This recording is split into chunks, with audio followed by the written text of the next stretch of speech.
यं शैवाः समुपासते शिव इति ब्रह्मेति वेदान्तिनो बौद्धा बुद्ध इति प्रमाणपटवः कर्तेति नैयायिकाः अर्हन्नेत्यथ जैनशासनरताः कर्मेति मीमांसकाः सोऽयं वो विदधातु काङ्क्षितफलम् त्रैलोक्यनाथो हरिः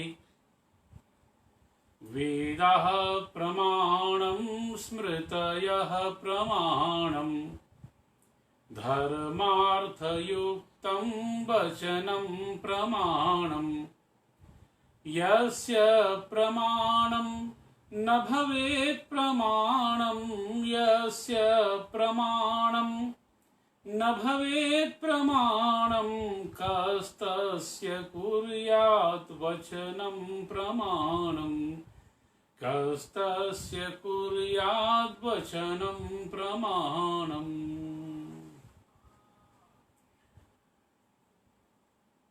धर्मानुरागी सज्जनों, माताओं एवं बहनों, आज के इस शिव महात्म्य श्रावणी विशेषांग के द्वितीय दिवस में आप सबों का हार्दिक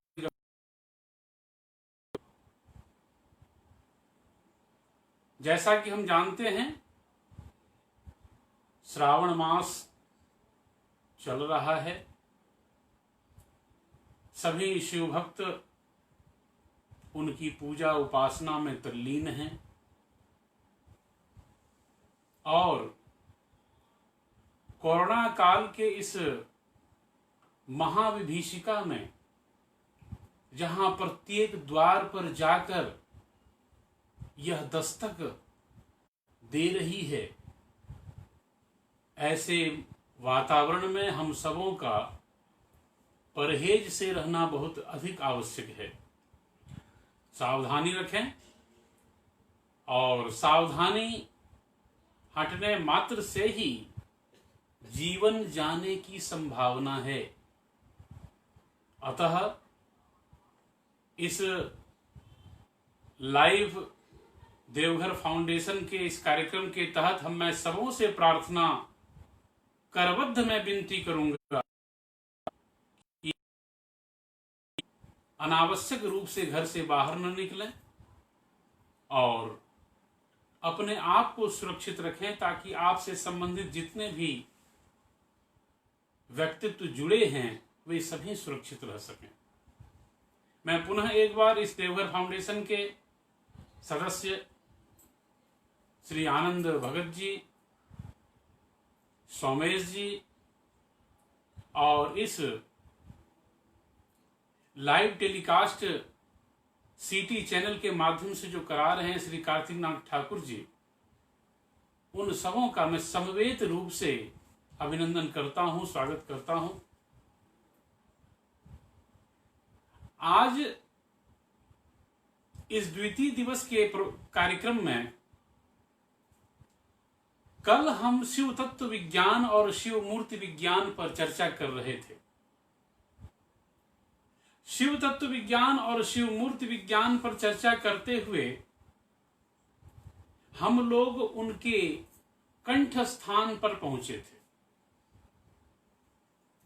कि नीलकंठ को देखकर भगवान कृष्ण भी कदाचित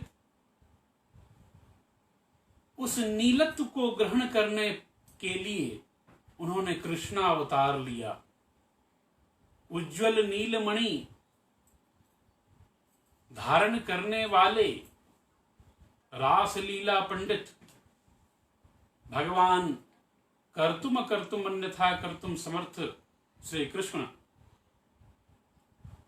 जब पूतना का उन्होंने जहर को चूसा और अपनी आंख को मूंद ली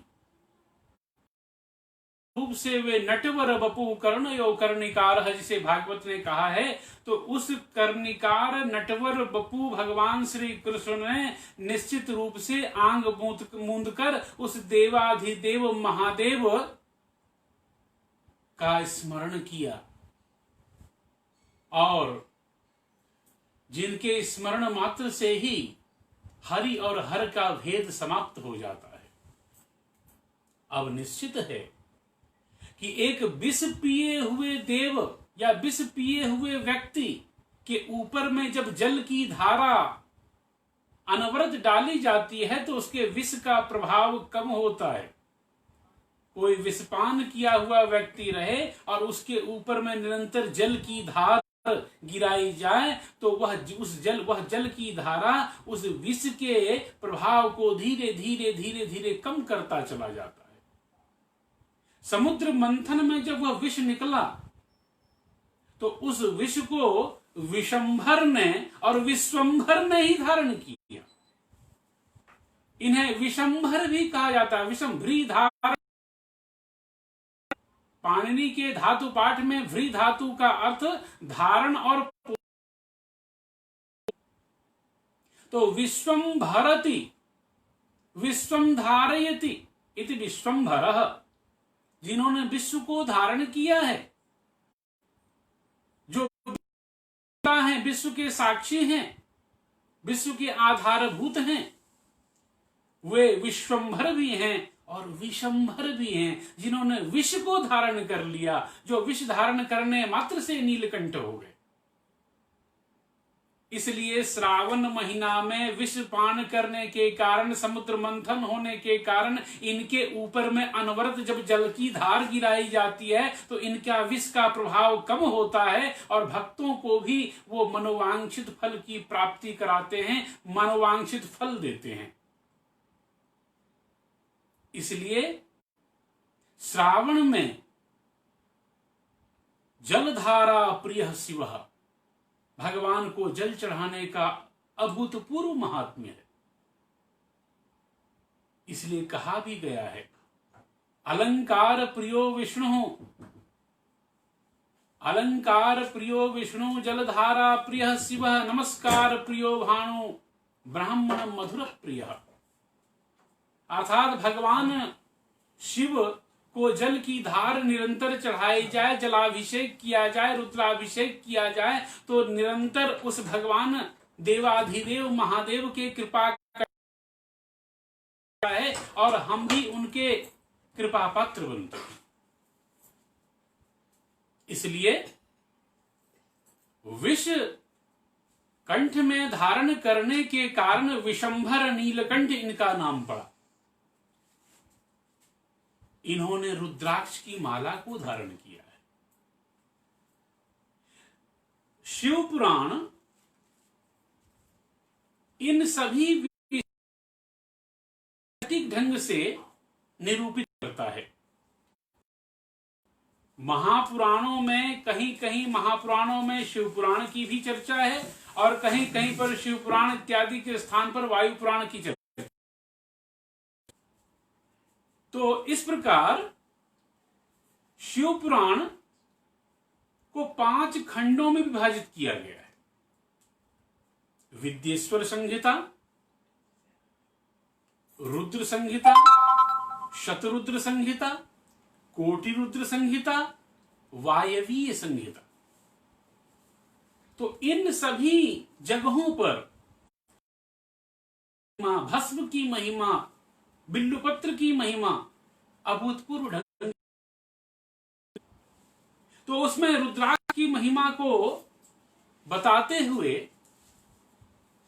भगवान वेदव्यास लिखते हैं, धात्री फल प्रमाणम यत् श्रेष्ठमेतदुदाहृतम्। धात्री फल यानी आंवले के फल के समान जो रुद्राक्ष का आकार होता है वो सबसे उत्तम माना जाता है और धात्री फल के परिमाण को धारण करने वाला भक्त जो है वह उत्तम भक्त माना जाता है। इसके द्वितीय भाग में बदरी फल मात्रंतु, बदरी फल अर्थात बैर का फल, बैर के परिमाण वाला फल को के परिमाण वाला रुद्राक्ष धारण करने वाला व्यक्ति शिव स्वरूप होता है। इसलिए बदरी के समान, बैर के समान फल वाला रुद्राक्ष मध्यम प्रकार का रुद्राक्ष माना जाता है। और तीसरे प्रकार का रुद्राक्ष जो है वह है अधमम क्षणमात्रम च। अधम यानी निम्न प्रकार का रुद्राक्ष कौन है? जो चने के परिमाण का होता है, चना। तो इस प्रकार धात्री फल के आकार वाला उत्तम रुद्राक्ष, बदरी फल यानी बैर के फल के आकार वाला मध्यम रुद्राक्ष, और निम्न चने के आकार का रुद्राक्ष जो है वह निम्न प्रकार का रुद्राक्ष माना जाता है। ये रुद्राक्ष के तीन रुद्र के अक्ष भाग से निकलने के कारण, रुद्र के नेत्र भाग से द्रवीभूत होने के कारण ही इसका नाम रुद्राक्ष पड़ता है। तो इसलिए जब भी रुद्राक्ष को धारण करना चाहिए, निश्चित रूप से भगवान शिव के मंत्र का, जैसे कि त्रिपुंड को धारण करते हैं तो त्रयायुखम जमदग्ने कस्य पश्चात त्रयायुखम इत्यादि मंत्र से करते हैं। अरे भगवान शिव तो ऐसे हैं जो चिता भस्मालेपो गरलमसनम दिक्पट धरो जटाधारी कंठे भुजगपतिहारी पशुपति कपाली भूतेशो भजति जगदीशैक पदवीम भवानी त्वत्पाणि ग्रहण परिपाटी फलमिदम। भगवान चिता भस्मालेपो, ये सब भगवान शिव के विशेषण है। चिता भस्मालेपः, तो चिता भस्मालेपो गरलमसनम, जिन्होंने गरल को असन किया है, पिया है, यानी गरल को पीने वाले भगवान शिव, चिता के भस्म को लेपने वाले भगवान शिव। गरलमसनम दिक्पट धरो, जो दिगंबर हैं, जो दिशाओं की रूपी वस्त्र को धारण करने वाले हैं।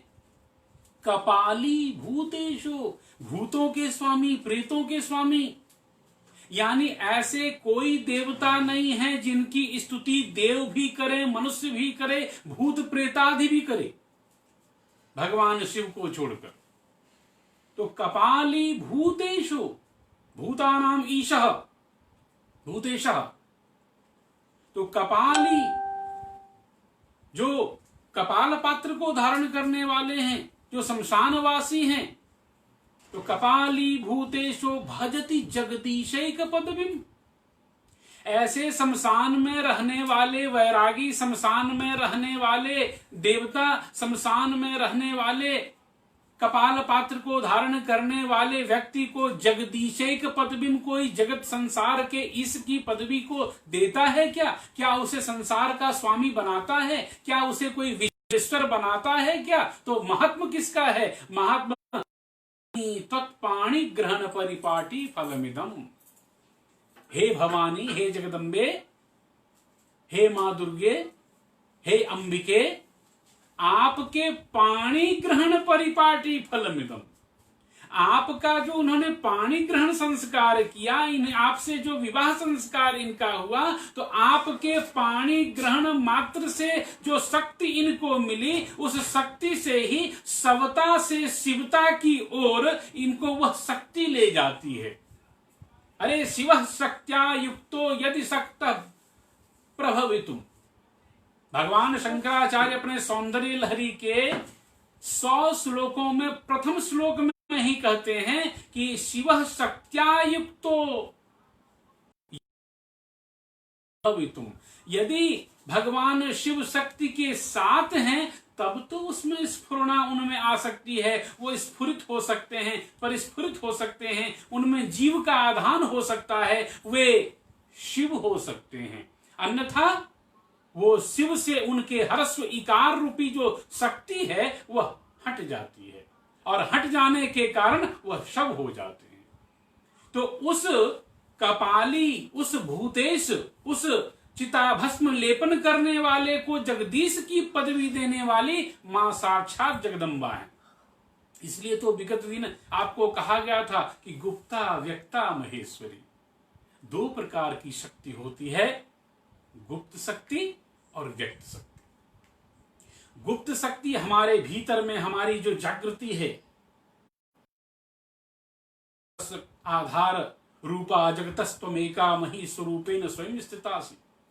दुर्गा सप्तशती में आधार रूप से भगवती विद्यमान है, लेकिन उस शक्ति के साथ रहने के कारण शिवता भी होती है। इसलिए आज जो हम नारी सशक्तिकरण की बात करते हैं, उस नारी सशक्तिकरण के पीछे फिलॉसफी दर्शन प्राचीन काल से ही चला आ रहा है। जहां गीता के बाद राम शब्द का उच्चारण करते हैं, जहां गौरी के बाद हम शंकर शब्द का उच्चारण करते हैं, जहां हम लक्ष्मी के बाद नारायण शब्द का उच्चारण करते हैं, जहां राधे के उच्चारण करने के बाद कृष्ण का उच्चारण करते हैं, तो नारी सशक्तिकरण की पहल प्राचीन काल से ही चली आ रही है। तो उन्होंने रुद्राक्ष की माला को धारण किया है और वलई कृत बासुकी, हाथ में उन्होंने बासुकी नाग को धारण किया है। अरे सांप इत्यादि जितने भी अमांगलिक पदार्थ हैं, अमांगलिक पदार्थ को धारण करते हुए भी जो मंगलता का निरंतर वितरण करे, उसे ही तो, और उसी शिवता में ही पवित्रता है, शिवता में ही सुंदरता है, शिवता में ही सत्यता है। त्रिकाल बाधा बाधित्वम सत्यत्वम, तीनों कालों की बाधा से जो अबाधित है, तीनों कालों की बाधा से जो रहित है, विरहित है, वही सत्य है, वही शिव है, और शिव ही निश्चित रूप से सुंदर है। तो इस प्रकार उन्होंने रुद्राक्ष की माला को धारण किया है, और केवल यही नहीं, गले में उन्होंने सर्प की माला को धारण किया है। सर्प शीतल पदार्थ का आश्रय लेता है, चंदन के वृक्ष में सर्प लिपटा रहता है, क्योंकि उसमें शीतलता की प्रधानता होती है। इसलिए जिन्होंने त्रिनेत्र में ज्वाला को धारण किया, जिन्होंने शीतलता को धारण किया, क्या ये दोनों विरोधी तत्व एक जगह रह सकते हैं क्या? जहां अग्नि मौजूद हो तृतीय नेत्र में, क्या वहां गंगा, यानी जल और अग्नि के बीच में बाध्य बाधक संबंध है। इन दो बाध्य बाधक संबंध रहने के बाद भी शिव में ही एकता को यह बाध्य और बाधक प्राप्त कर लेता है। इसीलिए तो यह अबाधित हैं, और तीनों कालों की बाधा से अबाधित होने के कारण ही इनमें शिवता विद्यमान है। रुद्राक्ष को इन्होंने धारण किया है, इन्होंने सर्पों की माला को धारण किया है, तीन नेत्रों को धारण किया है, जटा में गंगा और मस्तक पर चंद्रमा को धारण किया है। इसके बाद इन्होंने व्याघ्र के चर्म को धारण किया है। व्याघ्र शक्तिमत्ता का परिचायक है, और जब तक हम अपनी शक्ति को, जब तक हम बद्ध कक्ष न कर लें, कटिबद्ध न कर लें, उस शक्ति को अपने वशीभूत न कर लें, तब तक किसी काम में हम प्रवृत्त नहीं हो सकते। इसलिए उस शक्ति को अपने आप में लपेट कर रखना, बांध कर रखना, नियंत्रित कर रखना ही शक्तिमत्ता का परिचायक है, और वो शक्तिमान है। तो व्याघ्र रूपी शक्तिमान जंतु को, पशुता को अपने पास नियंत्रित करके रखना ही पशुपति का लक्षण है। पशून पाति पशून रक्षति, पशूनाम पति पापनाशम परेशम। इसलिए कहा गया है कि पशुओं के पति हैं, यानी पशुओं की भी रक्षा वो करते हैं। अरे मनुष्य की रक्षा तो आक्षेपार्थ में नहीं है, वो करते ही हैं। इसलिए पशूनाम पतिम पाप नासम परेशम भी कहा गया है। तो इस प्रकार व्याघ्र चर्म को धारण करने वाले भगवान शिव किसी न किसी रूप में शक्ति की नियंत्रता का, शक्ति के नियंत्रत्व का संदेश समाज को प्रदान कर रहे हैं। और केवल यही नहीं, उन्होंने मृग के चर्म का आसन बनाया है। चंचल पशु माना जाता है और चंचल पशु होने के कारण आप शुक्ल यजुर्वेद में शिव संकल्प सूक्त की ओर चलें, वहां पर यजाग्रतो दूर मुदयति दैवं तदुसुप्त तथैवैति दूरंग तन्मे मनः शिव संकल्पमस्तु। यजाग्रतो दूर मुदयति, जो जागते हुए भी दूर चला जाता है, तदुसुप्तस्य तथैवैति, और जो सोए हुई अवस्था में भी वह दूरगामी इंद्रियों में ज्योतिषाम ज्योतिरेकन, यानी उस दूरगामी ज्योतियों में, इंद्रियों में एक सर्वश्रेष्ठ ज्योति, मन रूपी ज्योति, तन में मन शिव संकल्पमस्तु, वह मेरा मन शिव के संकल्प में लग जाए, कल्याणकारी कर्म में लग जाए। यानी वैदिक मंत्र भी उस मन की चंचलता को, अपने मन रूपी इंद्रिय को शिव कल्याण की बात करता है। यानी जो जागता हुआ भी दूर तक है मन, और जो अवस्था में भागता है वह दौड़ने वाले इंद्रियों में सर्वश्रेष्ठ इंद्रिय, मन रूपी इंद्रिय को वशीभूत करने के लिए वहां पर कहा गया कि तन में मनः शिव संकल्प। अरे शास्त्र में इसी बात को कहा गया है, मनसा बध्यते जंतु मनसेव विमुच्यते, मन से ही है जीव और मन से ही मुक्त होता है। ममेति बध्यते जंतु निर्ममेति विमुच्यते, यह मेरा है ऐसा मान लेना ही, और यह मेरा नहीं है ऐसा मान लेना ही बंधन से शिथिलता का कारण होता है। इसीलिए हम बंधन शिथिल हो जाएं, बंधन से मुक्त हो जाएं, इस प्रकार वहां पर कहा गया निर्ममेति विमुच्यते। इसी को बंगला भजन में, बंगला पद में भी कहा गया है, मौन रे तुम्हार चरण धोरी, हे मन मैं तुम्हारे चरण को पकड़ता हूं, किसी तरह मेरे बस में चले जाओ। इसीलिए योगकार आचार्य पतंजलि ने योग का जो लक्षण बताया, कहा योगश्चित्त वृत्ति निरोधः। पहला सूत्र है एक एक अथ योगानुशासनम, और दूसरा सूत्र है योगश्चित्त वृत्ति निरोधः। योग क्या है? तो चित्त की वृत्ति का निरोध। चित्त यानी मन।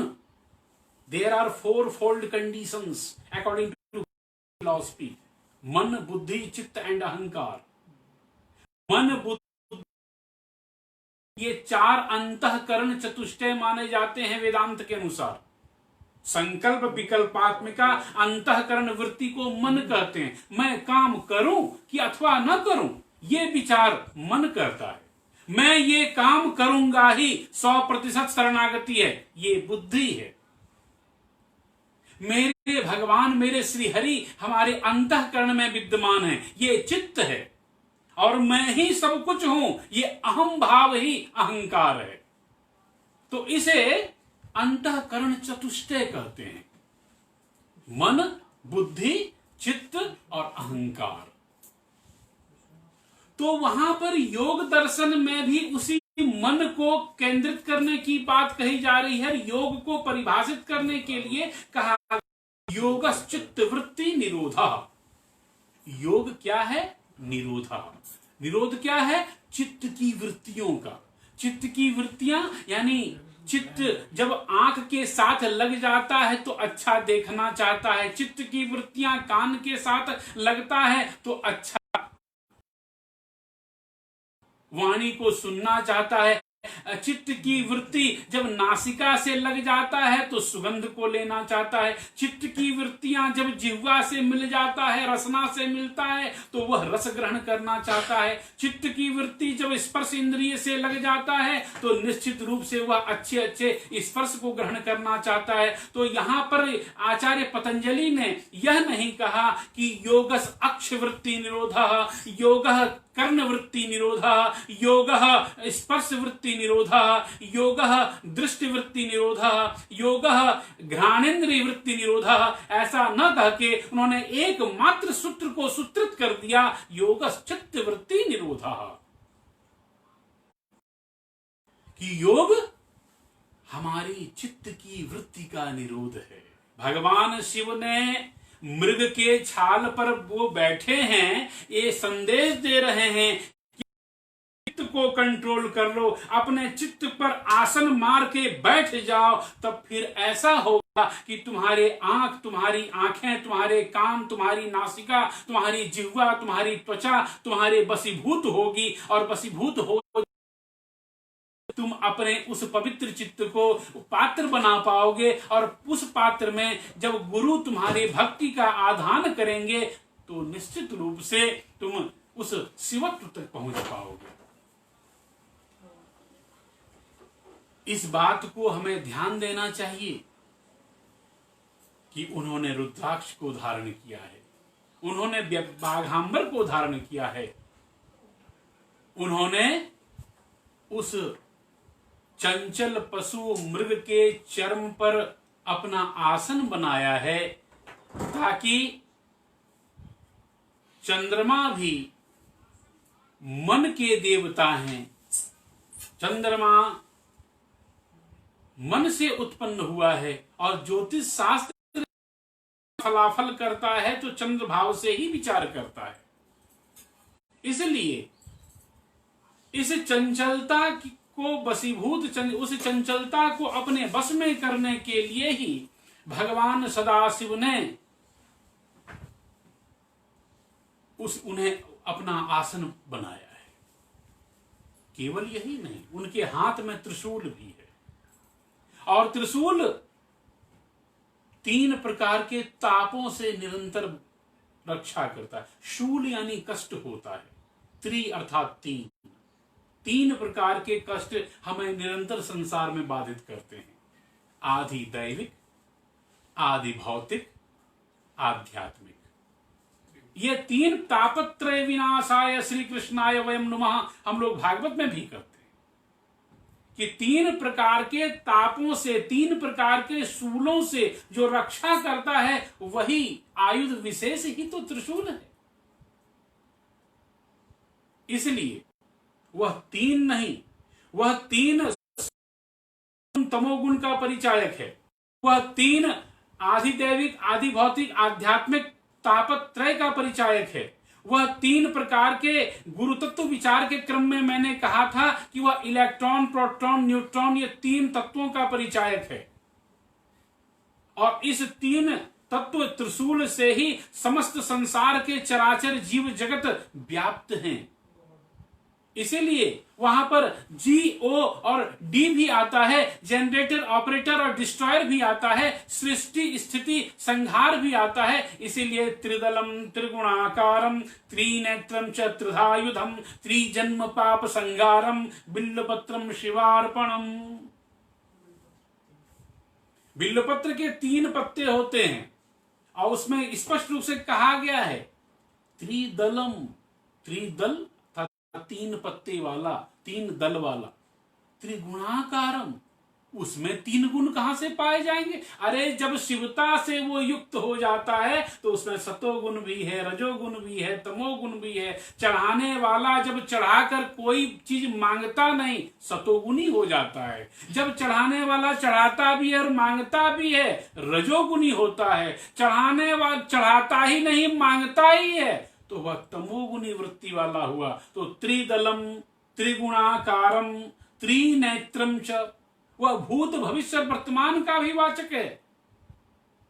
आपके भूत को भी सुधारता है, आपके वर्तमान को भी परिपुष्ट करता है, और आपके भविष्य का मार्ग भी वह प्रशस्त करता है। तो त्रिदलम त्रिगुणाकारम त्रिनेत्रम च त्रिधायुधम, त्रिजन्म पाप संहारम, जो बीत गया, जो है जन्म, और जो जाने वाला आने वाला जो जन्म है, उन तीनों जन्मों के पाप का निवारण करने वाला है। त्रिजन्म पाप संहारम बिल्वपत्रम शिवार्पण। इसीलिए आयुध में त्रिशूल और बिल्वपत्र उनको प्रिय है। इस प्रकार हम देखते हैं कि व्याघ्र के चर्म पर उन्होंने आसन जमाया है। उनका वाहन, उनके वाहन पर भी विचार करें। वाहन क्या है? वृषो ही भगवान धर्मः। उनके वृषभ जो हैं, बैल, वह भगवान धर्म का प्रतीक है। साक्षात धर्म ध्वज हैं वो, अर्थात धर्म की ध्वजा वाले, धर्म के वाहन वाले, और धर्म के ऊपर में सवार होकर ही वो धार्मिक विद्यमान है। इसलिए वृषभ, बैल मेहनत का परिचायक होता है, और नहीं तो संसार भिक्षाटन भी किया है। मधुरता की शिक्षा भगवान शिव ली, और हरि ने जब और वामन की अवतार धारण करने के बाद राजा बलि के यहां पर जब वो भिक्षाटन मांगने के लिए गए, तो भीख मांगना तो उनको आता नहीं था। वो तो ऐश्वर्य संपन्न है भगवान नारायण, अलंकार प्रियो विष्णु। तो उन्होंने भिक्षाटन की शिक्षा भगवान शिव से ली। कहा कि प्रभु, ऐसे में बलि राजा के पास जा रहा हूं,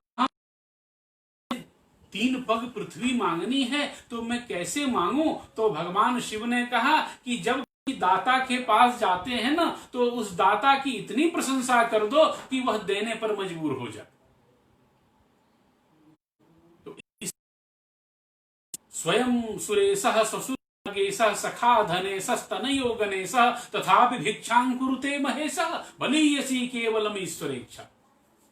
स्वयं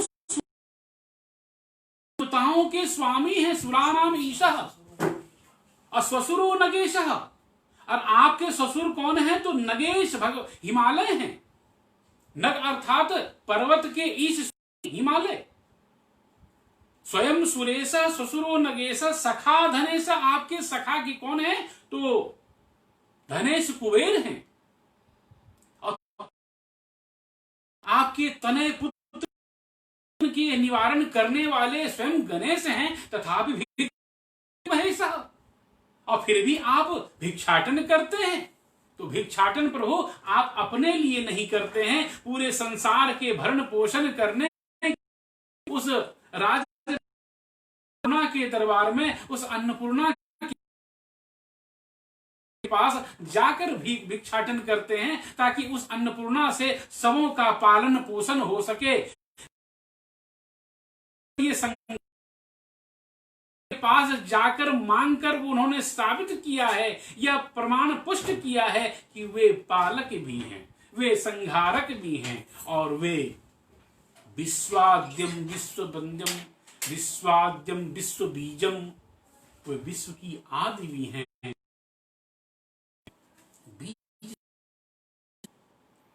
तो इस प्रकार समस्त शिव तत्व विज्ञान पर जब हम उनकी मूर्ति विज्ञान, तो उस शिव परिवार में ही आपको बैल और सिंह, ये दोनों भक्ष्य भक्षक संबंध है। एक सिंह भक्षक है और बैल भक्ष्य है, लेकिन फिर भी परिवार का संतुलन देखिए कि उस परिवार के संतुलन में निश्चित रूप से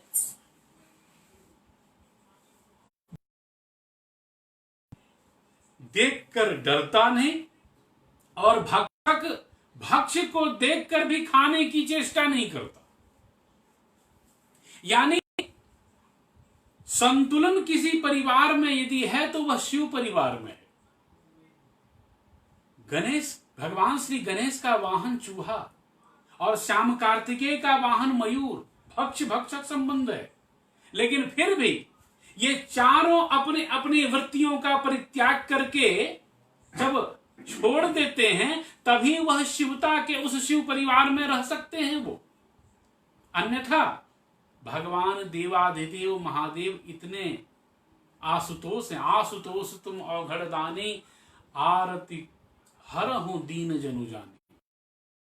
मुझको दीन जानकर हे आशुतोष, आस मतलब जल्दी, तोष मतलब तुष्ट होने वाले, अर्थात जो जल्दी तुष्ट हो जाए, संतुष्ट हो जाए। अब नहीं तो कोई जल फूल और बिल्व मात्र से क्या संतुष्ट हो जाता है क्या? अरे कोई व्यक्ति जो शिव का भक्त हो, जो विष्णु का भक्त हो और मरकर जब विष्णु लोक में चला जाता है, शिवलोक में चला जाता है, ब्रह्मा जी का भक्त ब्रह्मलोक में चला जाता है, फिर भी एक बाद भी भेद ज्ञान बना रहता है वहां पर। क्या शिव से मिल जाने के बाद पतित्व भी उसे मिल जाएगा क्या? नहीं। क्या भगवान श्री हरि में मिल जाने के बाद लक्ष्मी पतित्व भी मिल जाएगा उसे?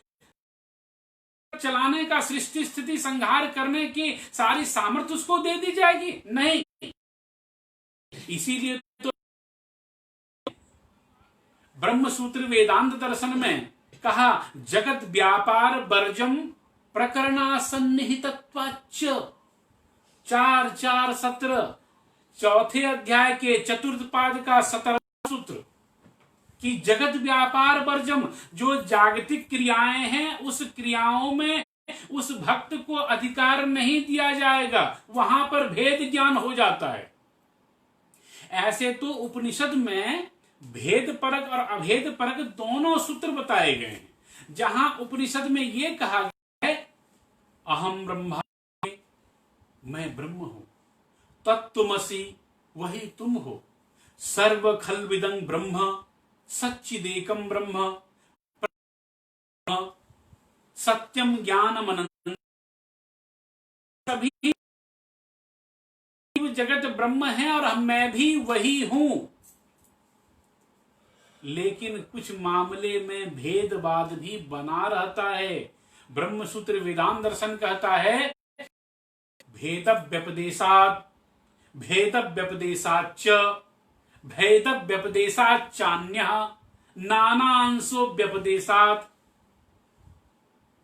इसी को गोस्वामी तुलसीदास जी भी कहते हैं कि ईश्वर अंश जीव अविनाशी, कि वहां पर भेदभाव बना रहता है। तो भाई हम लोग मिल गए हैं तो फिर किस मामले में भेद बना रहता है? मात्र यानी उस भोगने के लक्षण वाला जो लिंग चिन्ह जो है वो दोनों में समान, आस्वादन के दृष्टिकोण से विष्णु और विष्णु के भक्त शिव और शैव दोनों एक हैं। लेकिन भोग मात्र साम्य लिंगाच पृथक उपदेशात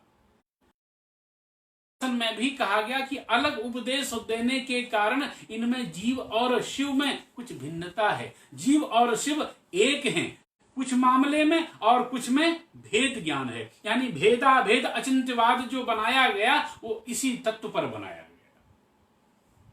तो इस प्रकार हम देखते हैं कि जब हम उनमें मिल जाते हैं, किन्हीं किन्हीं मत में यह आक्षेप भी होता है, क्या लिंग को की पूजा करना सही है क्या? भगलिंगात्मकम सर्वलिंगमयी भूमि सर्वलिंगमयम जगत, लिंग पुराण में स्पष्ट रूप से कहा गया। तो सर्वप्रथम चर्चा करते हैं, इसलिए दोनों तत्व पाए जाते हैं। आगे लिंग लय कुछ लीन हो जाए ना तो वहां पर शिव भी पूजन मात्र से ही हमें फलाफल की प्राप्ति होती है। इसीलिए जब महालिंग की उत्पत्ति रामायण के अनुसार,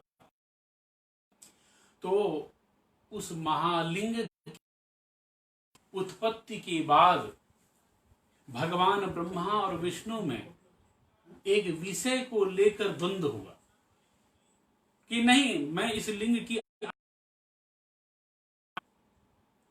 तो भगवान ने अपना रूपांतरण करके भगवान श्री हरि गए और भगवान ब्रह्मा आकाश लोक की ओर गए। दोनों निरंतर कल्प कल्पांतर, समय समयांतर, काल कालांतर तक चलते रहे। और चलने के बाद भगवान श्री हरि ने जब उसकी न आदि और न अंत देखा तो वो वापस आ गए। लेकिन भगवान ब्रह्मा जी ने एक केतकी का पुष्प उनके ऊपर आ रहा था, उनको झूठी गवाही देने के लिए उन्होंने कहा, गौ की झूठी गवाही उन्होंने देने के लिए कहा। इसलिए गाय के समस्त अंग बड़े पवित्र माने जाते हैं, उनके गौमय, उनके गौमूत्र सब कुछ पवित्र माने जाते हैं, लेकिन उनका मुख अशुद्ध माना जाता है। इसलिए उस महालिंग को भगवान शिव ने 12 भागों में विभक्त किया, जिसे ज्योतिर्लिंग, अरे रस्म अनुसारी है वेदांत दर्शन में, रस्म अनुसारी ज्योतिष चरणाविधाना, ज्योति जो है वह ज्योति भगवान सूर्य 12 नामों से